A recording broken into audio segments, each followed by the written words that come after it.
Head kuulajad, mul on taas hea meel tervitada podcastide sarjas Hommikukohv loovettevõtjaga. Mina olen Kaisa Pukk ja olen käesoleva taskuhäälingute sarja raames koos teiega ja põnevate külalistega. Lisaks podcastidele on meil oodata ka videolugusid, mille eesmärgiks on tuua esile loomeettevõtluse edulugusid siin Ida-Virumaal ja edaspidi saada tuttavaks ka loovettevõtjatega väljaspool Ida-Virumaad. Kuulamiseks on peaaegu kõik loomevaldkonna põnevad teemad: kunst, muusika, pärimus, toidukunst, muuseumid, pärand, ajalugu ehk suures plaanis kõik, mis ühendab loovaid inimesi. Käesolev taskuhääling Hommikukohv loovettevõtjaga on osa projektist Ida-Viru loomeklastri käivitamine, mida kaasrahastab Euroopa Liit Euroopa naabrusinstrumendi raames. Taskuhäälingute salvestused leiate edaspidi www.loomeklaster.ee. Täna võtame teemaks kujutava kunsti ja residentuuri kui vormi, läbi mille loomemajandust ja kogukonda elavdada. Meie 4. podcasti külaliseks on Johanna Rannula, kes on Narva kunstiresidentuuri juht. Johannal on muuseumis näituste ja ürituste juhi kogemus, ta tegutseb ka fotokunstnikuna ja ta on aidanud kaasa piirkonna kultuuri ja keskkonnasündmuste korraldamisel ning kohaliku pärimusel põhinevate raamatute väljaandmisel. Tere, Johanna! Tere, tere! Milline on sinu Narva sattumise lugu? Ma arvan, et see on päris pikk, sellepärast, et kui nüüd tagasi vaadata, siis need väiksed pusletükid on ju juba niimoodi tükk aega üksteise külge hakanud.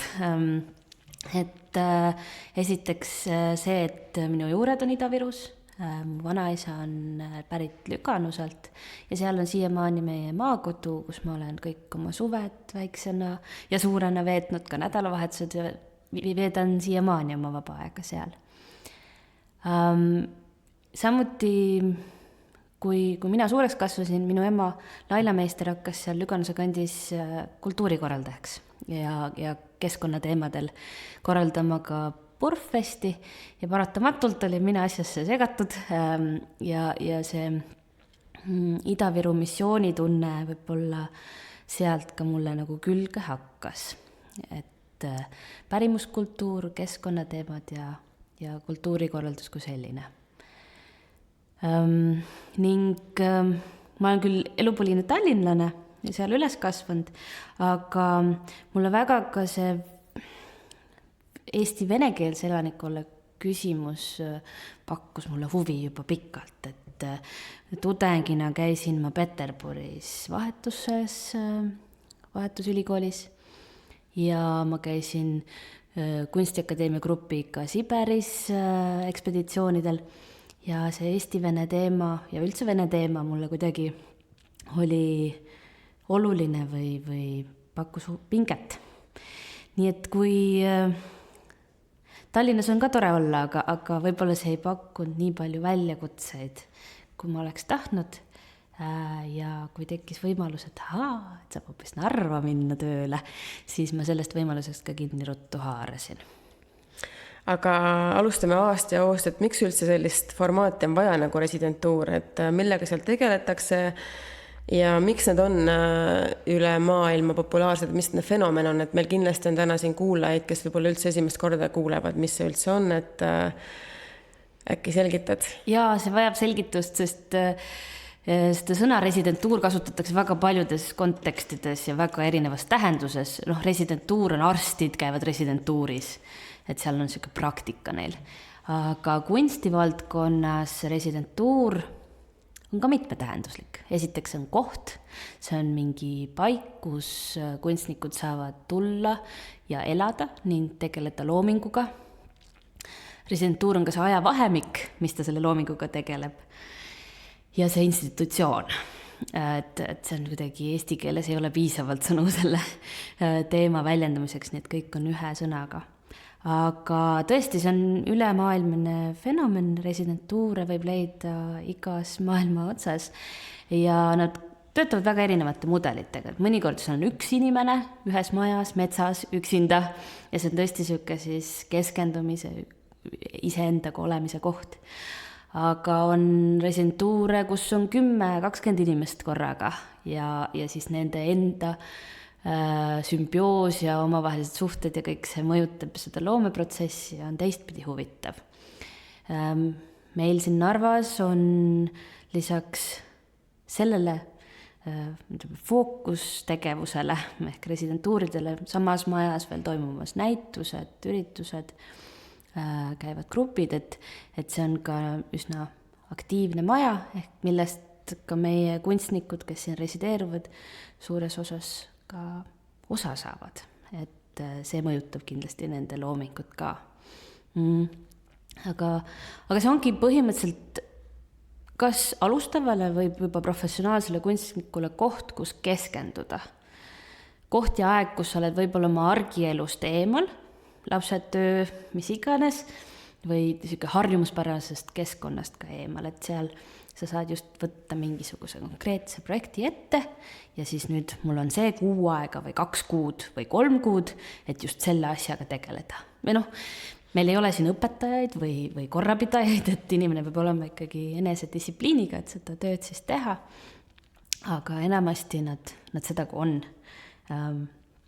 Ja see on ka kunstnikule võimalus pärast, ma ei tea, ülikooli lõpetamist. Ülikoolis, nagu me teame, on õppejõud, kes aitavad ja tagasisidestavad ja hoiavad sul silma peal, aga siis, kui sa oled ülikooli lõpetanud, siis kõik inimesed on oma pead, et nad peavad siis ise hakkama saama.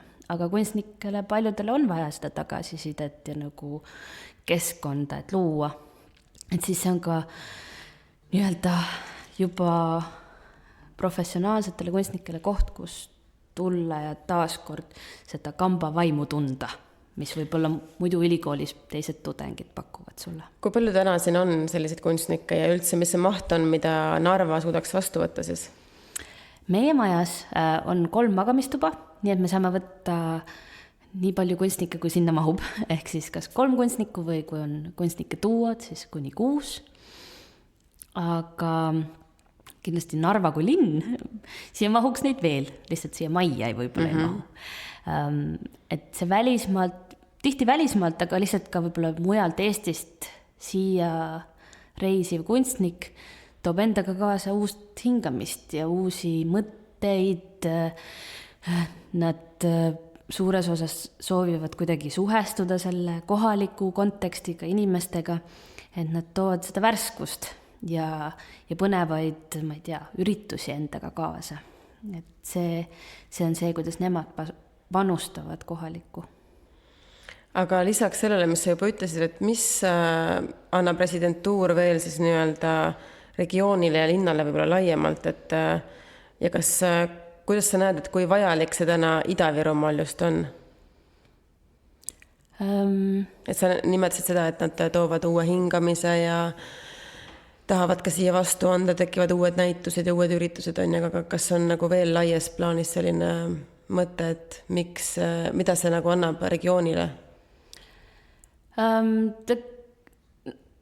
Ma olen märganud, et tihtipeale residentuuri kui kunstiasutuse formaati kasutatakse mitte ainult Ida-Virumaal, vaid ükskõik väiksemates kohtades ka arengutõukena, et see toob uut põnevat rahvast kohale, tekitab sünergiat, läbikäimist.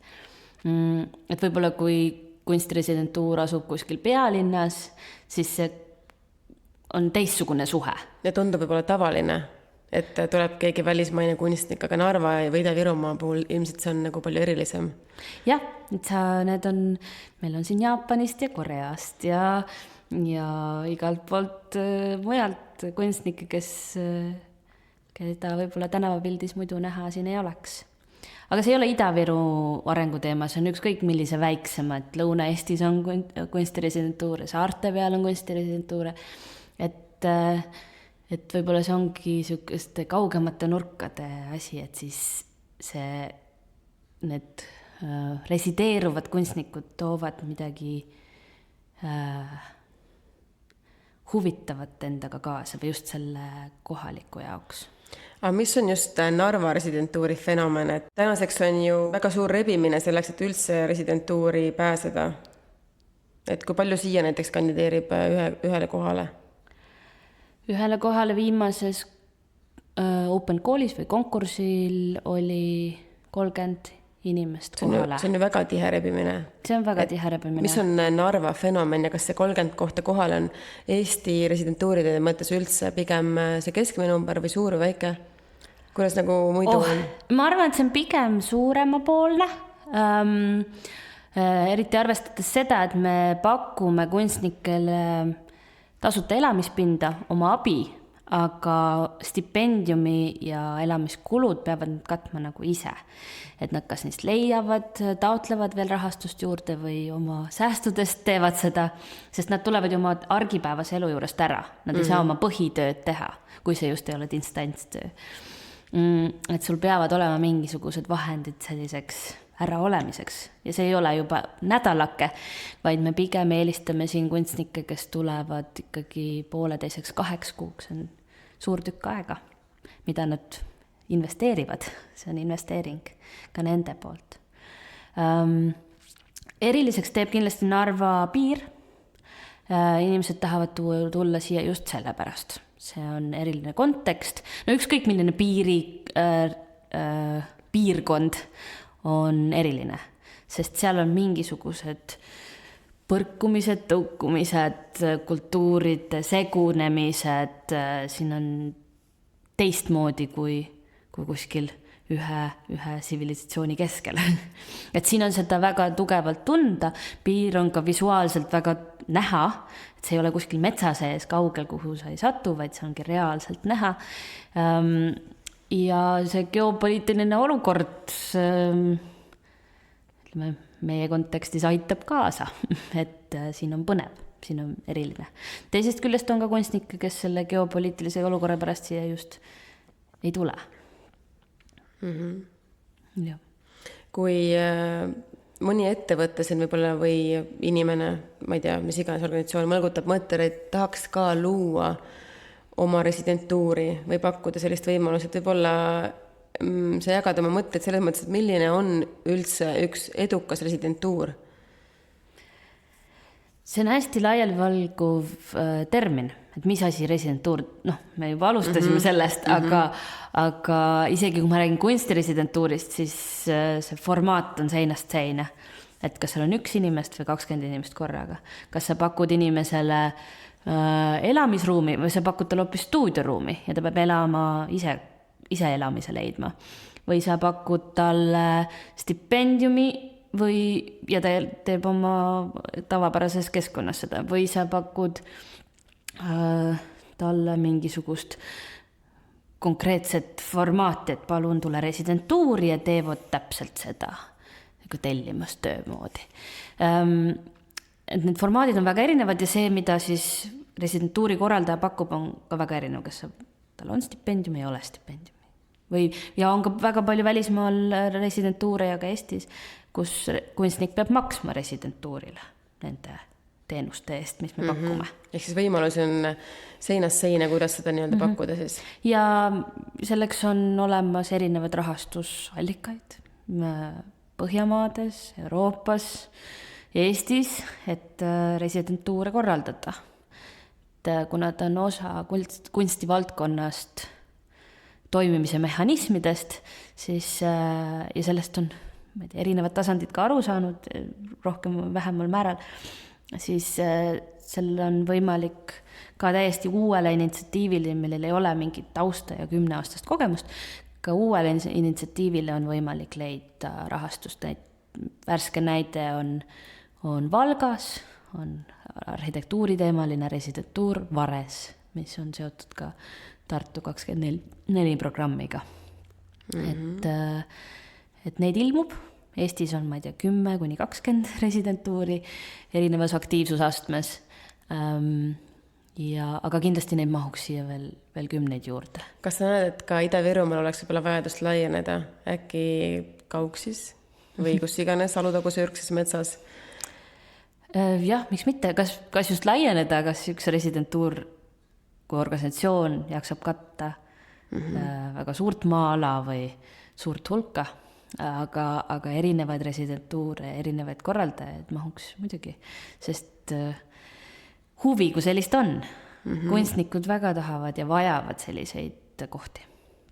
Millist koostööd Narva residentuur täna ootab ja vajab, et hea näide on ju see, et esimest korda toimub ka teil koostöös Eesti Lastekirjanduse Keskusega ja Kultuuriministeeriumiga lastekirjanduse residentuur.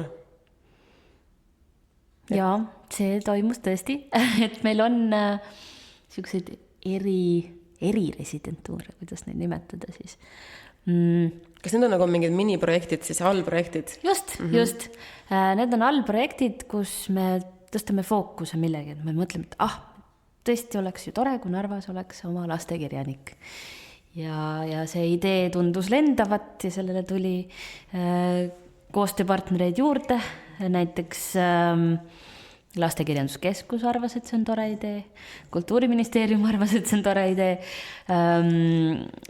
idee algataja oli Katre Raik ja ka meie siin arvasime, et miks mitte, et selline fookus tuua korra sisse.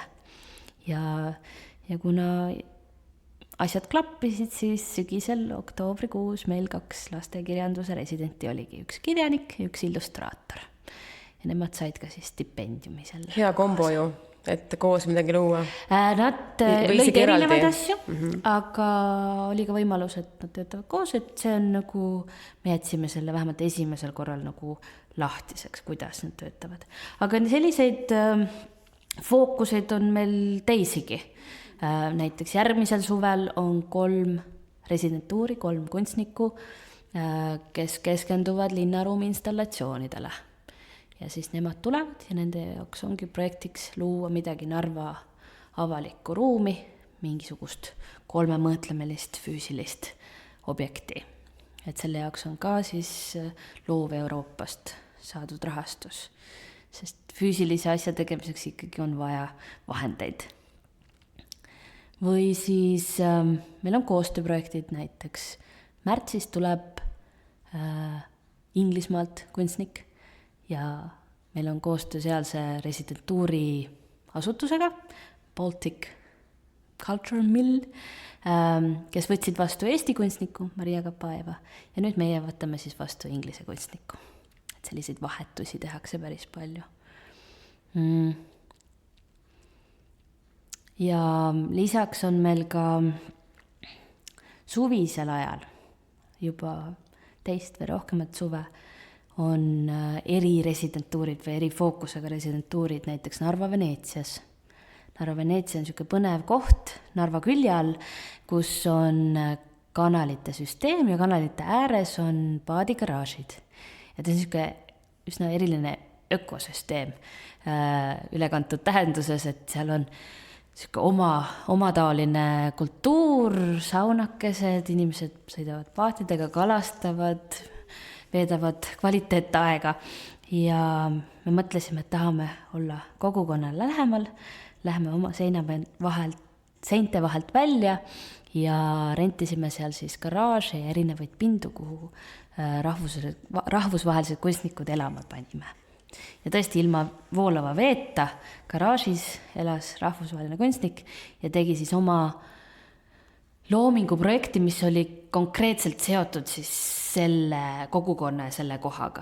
Et see oli meie palve, et nüüd meil on siuke fookus, me tahame selle kohaga tegeleda, kes soovib tulla niimoodi askeetlikesse tingimustesse elama, on seda teretulnud tegema, aga ka tema looming peaks ja võiks olla seotud just selle kohaga.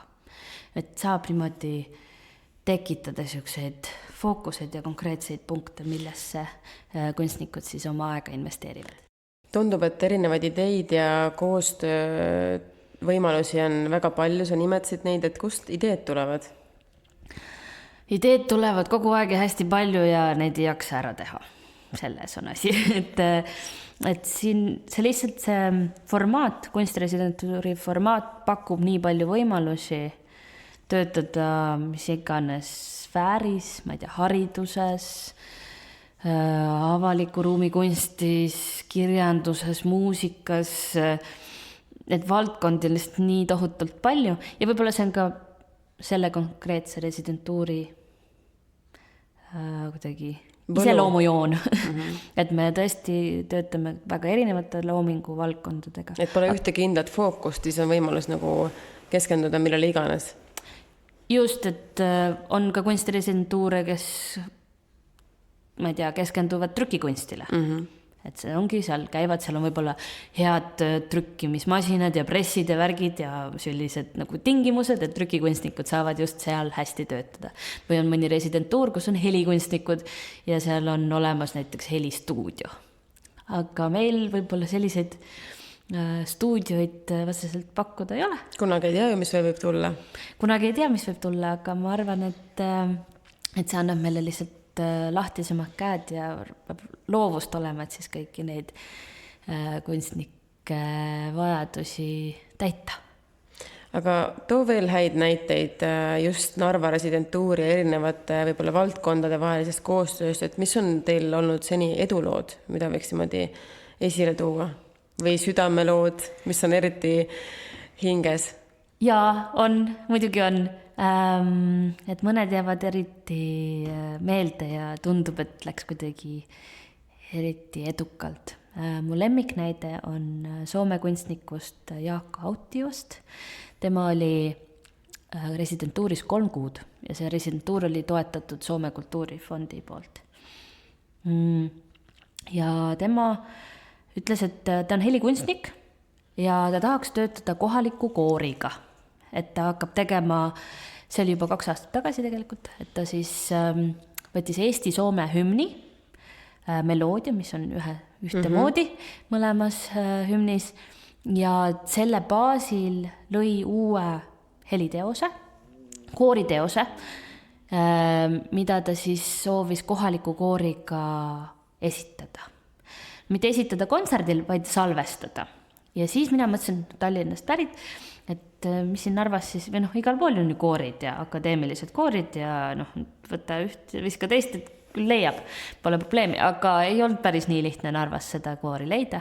Lõpuks aga me leidsime 3 erinevat kollektiivi. Oli folkansambel Supretki, Narva muusikakooli džässilaulutüdrukud ja oli Narva eesti keele maja tandemkoor. Ning lisaks siis tuli veel üks Soome koor, Nomad Vocals, kes ja kunstnik salvestas igat koori eraldi. Narva koore siis meie juures siin Narvas, Nartis. Ja ta salvestas iga koori lauljat eraldi. Niimoodi, et iga laulja ees oli mikrofon. Nii et tal olid kõik hääled eraldi ja pärast ta pani need 3-4 koori kokku ja tal oli endal olemas 40 kõlarit. Ja need kõlarit, 40 kõlarit ta sättis 2 kilomeetri juhtmete abil Kreenholmi suurde saali ringikujuliselt niimoodi. Juba kõrmavärinad tulevad. Nii et sa võisid, külastaja läks sinna ruumi ja kui ta seisis seal keskel, kõikide kõlarite keskel, siis ta kuulis kogu seda 4 koori korraga. Aga kui ta jalutas seal ringi erinevate kõlarite vahel ja sai minna kõlari juurde, siis ta kuulis ühe laulja häält ja hingamist. Ja erinevaid tämbreid. Et kui sa mõtled, kui sa kuulad koori, tavalist koori, siis sa oled ikkagi nagu koor on kaugel ja sina istud. Sa ei saa minna iga nagu koorilaulja suu juures niimoodi kõrva panna, et nüüd kuulaks, et kuidas tema laulab ja siis läheks teise koorilauri juurde, kuulaks tema häält ja hingamist. Et sellist võimalust päris inimestega pole. Ei ole, jah. Aga seal kõlaritega oli. Nii et see oli väga edukas teos ja mul on tunne, et need kohalikud Narva koorid said väga huvitava elamuse, sest see teos oli nende mugavustsoonist väljapool. See ei olnud tavaline koorilaul, vaid see ikkagi kaasaegne teos erinevate harmooniatega, kusjuures kunstnik tegi oma teost ümber vastavalt sellele, kuidas koorid olid nõus ja olid altid laulma. Ütlesid, et meie selliseid harmooniaid ei laula, me laulame teistmoodi ja siis kunstnik vastavalt ka tegi. Et see oli tõesti selline koostöö. Ja nüüd see teos rändab, ta on olnud Soomes mitmes galeriis, ta on olnud Tartus, hetkel on osa sellest ka Tallinnas, nii et need Narva koorilauljate hääled rändavad üle siin regiooni ringi. Kunstresidentuuri tulemuse eksport. Väga lahe näide ju. Jaa. Oli hiljuti meil residentuuris 2 Jaapani kunstnikku koos duona ja üks oli neist tegelikult keraamik ja teine fotograaf, aga koos nende projekt oli siin selline, et nad kokkasid ja sõid ühiselt koos inimestega. See oli nende kunstipraktika. Toidukunst. Ja meie aitasime neil leida siis kohalikke inimesi ja nad ise leidsid ka inimesi, kelle juurde nad võisid siis külla minna. Kohalikud siis jagasid oma retsepte, oma lugusid. Jaapani kunstnikud salvestasid neid vestlusid, salvestasid neid retsepte ja sellest sünnib arvatavasti raamat kohtumistest Narva ja Eesti inimestega, nende kodudes, nende juttudest ja retseptidest. Minu arust tänane vestlus on juba nii palju avanud seda residentuuri laia mõtet, et tundub hästi võib-olla kitsas, et sa ei mõtlegi, et sinna juurde kuulub võib-olla helikunst veel ja toidukunst on ja et kas maalimine või kirjutamine või midagi sellist, aga tegelikult see tänane vestlus on nagu nii palju seda avanud minu enda jaoks ja ma loodan, et ka kuulaja jaoks.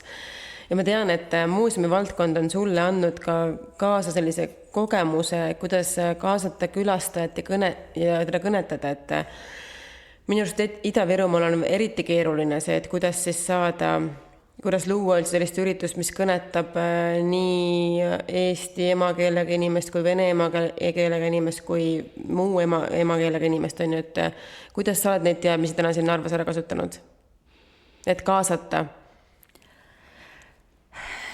Ega seal ei ole ju mingit retsepti, et tee nii ja nii siis toimib. See on ikka siuke tunnetuse küsimus, aga see on siuke läbiv niit, mis kõiki meie tegevusi saadab. Et kui kunstnik pakub mingi ürituse välja, et me tahaks teha sellist töötuba, siis me koos mõtleme, et kuidas seda siis avada, teha söödavaks kohalikule publikule. Et võib-olla see kunstnik on harjunud mingisuguse pealinna Berliini publikuga, siis võib-olla see siin ei toimiks, aga meie oskame siis aidata seda vormida ja mudida ürituseks, mis tundub, et võiks siin toimida. See, esiteks on see tõlkimise küsimus, et me oleme avatud ka vene ja eesti ja inglise keeles suhtlusele, aga see on ka mitte ainult tõlke küsimus, vaid see, et kuidas sa asjadest räägid ja mida sa räägid. Et kui me hakkame siin mingit väga performance, ma ei tea, happening asju tegema, millest võib-olla saab Berliini publik aru, aga kohalik publik ei saa, siis sealt tekib see distants või vähene arusaamine. Et me peame nagu oskama publiku järgi oma programmi teha. Kuidas see tundub, kas te olete täna integratsiooni mootor? Kindlasti. No see on ka selles mõttes siia sisse kodeeritud. See, et Eesti, ütleme, selline, me oleme üks suurematest kunstresidentuuridest Eestis ja see asub Narvas. Ei ole juhuslik, et see on ikkagi teadlik valik, et see siia on asutatud.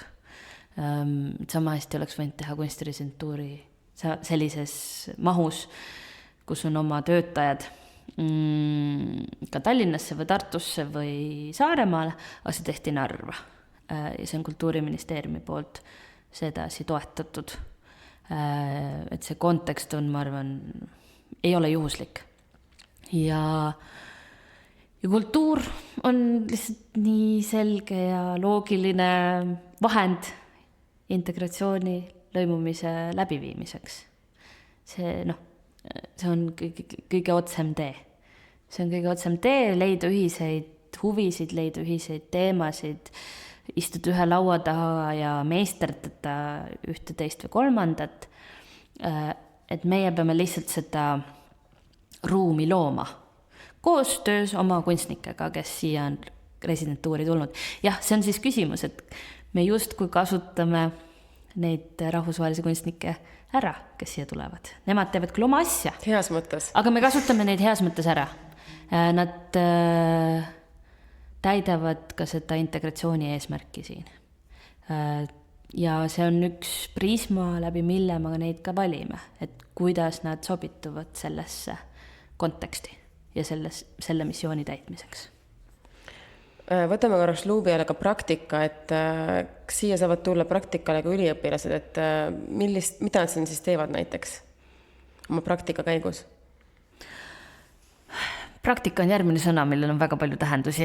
Et millist praktikat sa mõtled? Narva residentuuris, mida on üldse võimalik teha ühel üliõpilasel? Üliõpilasi meil praktikal on olnud vähe, aga meil on kohalikust Ida-Viru Kutsehariduskeskusest multimeedia õpilasi olnud praktikal ja on ka praegu, kes aitavad teha üritustel fotosid või aitavad meil ürituste jaoks laudu tõsta või mis iganes on vaja nagu ühes majapidamises teha. Ja kui käsi jääb puudu, siis on väga tore, kui on praktikandid olemas. Aitavad plakateid laiali ja nii edasi. Aga kas EKA üliõpilasi ei tule praktikale teie juurde?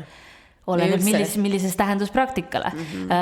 Jah, neil on praktika tähenduses töötuba või laager. Mingi projekti põhine nii-öelda? No ütleme, et hästi tihti meil on siis, kuna me oleme Eesti Kunstiakadeemiaga ka üks organisatsioon ja sabapidi väga seotud, siis meil on ruumid tudengite gruppide vastuvõtmiseks ja majutamiseks ühikad. Ning tudengite grupid mingisuguselt erialalt, näiteks arhitektuurist, suvel tulevad nädalaks ajaks meie majja, siin ööbivad ja nendel on siis maalipraktika ja nädal aega nad käivad siis Kreenholmis ja Narva linnaruumis ja igal pool ja maalivad. Nii et see on siis osa nende õppetööst, et olla vahepeal ka Narvas. Kui palju te veel ja kuidas noori kaasate kohalikku noort just? Et kuidas kohalik noor saab teist nii-öelda osa? Sa rääkisid, et tulevad abistavad ürituste korraldamisel, plakatid, kuidas ise tunned, et võib-olla milline noorte huvi on teie vastu täna Narvas? Me mõtleme selle peale palju, aga me mõtleme üldse kohalikule publikule kui sellisele, et noored, vanad, keskmised põdurad ja mis iganes, et see on oluline osa meie sihtrühmadest. Noored, ma olen märganud, et siia satuvad sellised kunstihuviga või teistmoodi noored, kes võib-olla mujal enda kohta ei leia,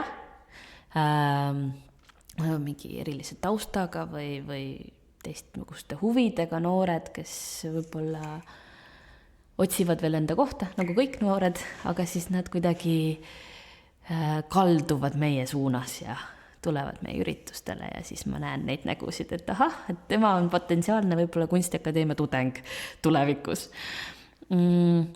Aga meil on käimas ja meil on selline projekt või meil on ka suur huvi, et rohkem haridustegevusi siia tuua.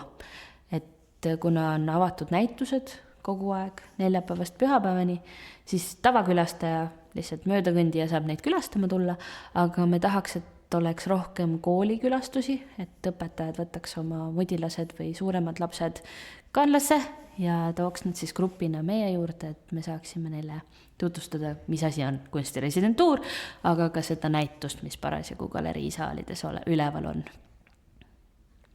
Kas see on toimunud ka näiteks eraldi näituseid just lastele? Mitte just niimoodi, et me ütleme, et see on nüüd laste näitus, aga on sellised, mis on lastele rohkem peale läinud. Meil oli koostöös videomängu muuseumiga Level Up, millel on Tallinnas oma väike muuseum. Hetkel asub see Rahvusraamatukogu koosseisus. Ja kutsusin nad siia, et davai, tehke üks satelliitmuuseum. Ja siis meil oligi keldrikorrusel, ma ei tea, 3-4 ruumis retrovideomängud. Sinna juurde siis ajasime kokku terve hunniku retromööblit, et oleks 80-ndate, 90-ndate vibe. ja sinna juurde veel lisaks ka kunstinäitused, kunst, mis on tehnoloogiast või videomängudest inspireerituna, sest et me oleme ikkagi kunstiasutus. Ja muidugi videomängud tõmbasid ka nooremat publikut, aga tore oli näha, kuidas noored isad tulid oma lastega ja näitasid, et vot selliseid mänge mängisin mina lapsena 80-ndatel või 90-ndatel. Jah, oli palju perekülastusi siis tõesti. Mis sind ennast Narva juures võlub? See on raske küsimus. Narva on väga siuke mitmekihiline juurvili. Et siin on lihtsalt, siin on selle piiri tõttu, tänu piirile on siin nii suur nagu energiate sümbioos. Et siin on seda Euroopa kultuuri, seda slaavi kultuuri, nende segunemist, see poliitiline keerukus, mis siin just selles kohas nii nähtaval on. Et selline, ja sellega on põnev töötada ja see annab nii palju ainest kunstnikule, aga ka kultuurikorraldajale.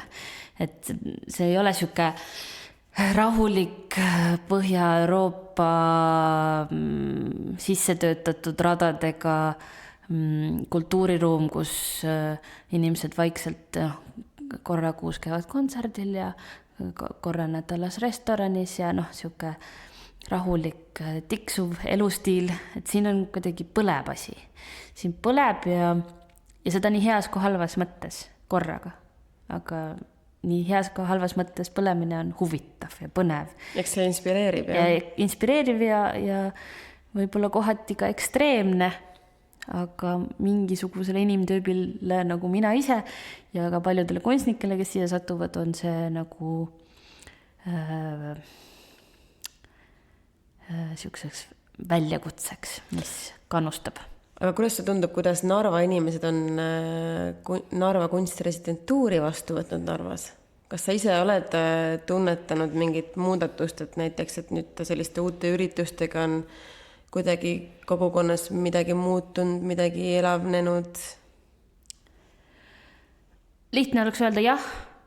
Muidugi ma näen neid inimesi ja seda tagasisidet on ja mitte vähe, aga kui niimoodi distantsilt vaadata, siis see on väga pikk teekond ja seda käiakse väga väikeste tibusammudega. Et ma ei saa öelda, et nüüd 2 aastaga, mis mina siin töötanud olen, me oleme nüüd totaalselt seda ühiskonda siin muutnud. Ei ole, enamus Narva inimesi ei ole siia veel sattunud, kuigi palju rohkem on sattunud kui võib-olla varem. Ja see ei ole nagu mõõdetav protsess.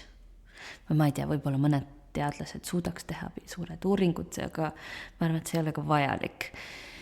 Aga milline on olnud see tagasiside siis, sa ütlesid, et on tulnud? Eks kindlasti meie eesmärk on olnud olla kohalikule publikule avatum ja seda me ka oleme. Ja seda inimesed ka tunnetavad, et jah, varem võib-olla siin ei toimunud nii palju üritusi ja nii palju näitusid ja see oli rohkem fokusseeritud just nendele kunstnikele, kes resideerusid ja nende rahulikule loomingutööle, siis nüüd on see sümbioosis ka avalike tegevustega.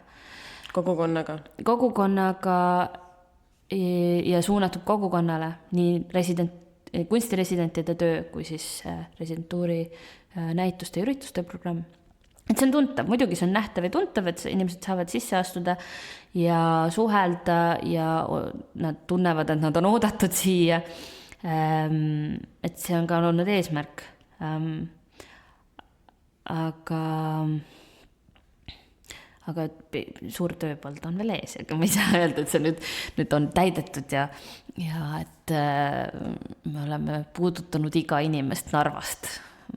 Ma ei tea, ma seda protsenti ei oska üldse nagu tabada, aga võib-olla 20, 30, 40% Narvast on see, kes on teadlik, et ahah, siin on siuke kultuuriasutus, kus mina võin ka minna. Et see 60+% on veel vaja konksu otsa saada. Üks teie nii-öelda eesmärkidest on muuta Narva läbi kultuurilise tegevuste passiivsest perifeeriast aktiivseks kultuurikeskuseks. Kas sulle tundub, et see pilt hakkab vaikselt muutuma läbi teie tegevuse? Me saame anda oma väikse panuse. Meil on siin 2,5 töökohta ja täpselt nii suure panuse. Võib-olla me saame selle 2,5 töökohaga anda 5 töökoha panuse, aga see ei ole ühe asutuse teha. See on väga paljude asutuste teha ja see on ka riiklik prioriteet, ma arvan, mis saab seda muuta. Et kui riik otsustab, et ta toob need ressursid ja loob need asutused ja filiaalid siia, siis ma arvan, et on see muutus võimalik. Ja kindlasti Narva kunstirisentuur ja Sisekaitseakadeemia ja kolledž ja kõik see on suured sammud sellel teekonnal, aga see ei ole ühe kunstirisentuuri teha. See eesmärk on, me saame anda oma panusega, me seda üksi ei täida. Kui suur on täna teie aktiivne kogukond? Kohalik kogukond ja, või just.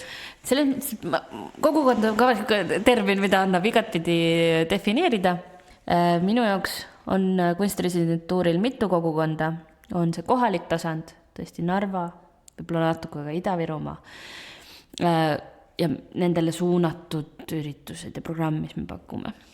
Aga meil on ka Eesti tasand, riigi tasand, kus me kõnetame kunstivaldkonna inimesi ja suhtleme nendega läbi oma meediakanalite, aga võib-olla mõnikord käiakse meilt ka Tallinnast meile külas ja me oleme osa kunstivaldkonnast ja suhtleme siis teiste kunstiasutustega ja kunstnikega, kes Eestis ja Tallinnas ja Tartus ja mujal on. Ja 3. kogukond on rahvusvaheline.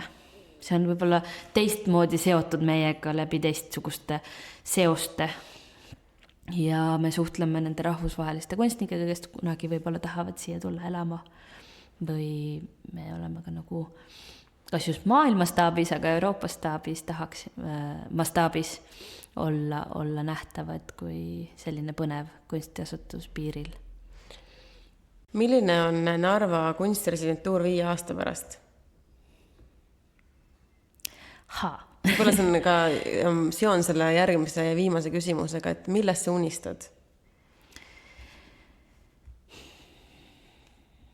Ma arvan, et need eesmärgid, mis ma nagu olin paberile pannud seda tööd alustades, saime me rakendatud aasta või pooleteisega. Et need on suuresti juba nagu töös. Ma arvan, et 5 aasta pärast ma ei näe, et see oleks nüüd 5 korda suurem asutus, et meil oleks korraga 15 kunstnikku ja meil oleks palju töötajaid. Mulle meeldib see skaala, milles me toimetame. See on minule kuidagi loomuomane, et on väike kollektiiv ja meil on nagu, mul on võimalik olla otse kontaktis iga kunstnikuga ja juua õhtul veini või käia saunas või kuulata nende elulugusid, et see skaala on vähemalt minu jaoks paras. Aga areng on see, et ikkagi mitte 20, 30, 40% narvakatest tunnevad seda asutust, vaid siis 90%. Äkki see võiks olla eesmärgiks. Ja ka see, et meie suudaksime vahendada kunstnike tööd kogukonnale ja vastupidi, kogukonda kunstnikele. Et see oleks tähenduslik see töö, mida need kunstnikud siin teevad. Et see läheks kellelegi korda ja muuta. Ta ei pea midagi muutma, aga võib-olla idee pojukese, mõtte pojukese kuskile seemneks panema. Et me suudaks kunstnikega teha sellist tööd, mis läheks siin ja praegu inimestele korda. See oleks tore. Ja ma usun, et me paljude kunstnikega seda ka praegu teeme, aga see on jätkuv töö. See on iga uus inimene, kes majja sisse astub. Temaga hakkab see nullist pihta. Suur aitäh sulle, et sa avasid minu jaoks eriti, ma arvan ka kuulajate jaoks Narva kunstiresidentuuri mõtet. Väga põnev vestlus oli. Aitäh sulle. Aitäh sulle. Ja head kuulajad, suur tänu ka teile, et võtsite aja ja olla koos meiega. Juba õige pea kohtume järgmises podcastis. Mõnusat päeva või õhtu jätku.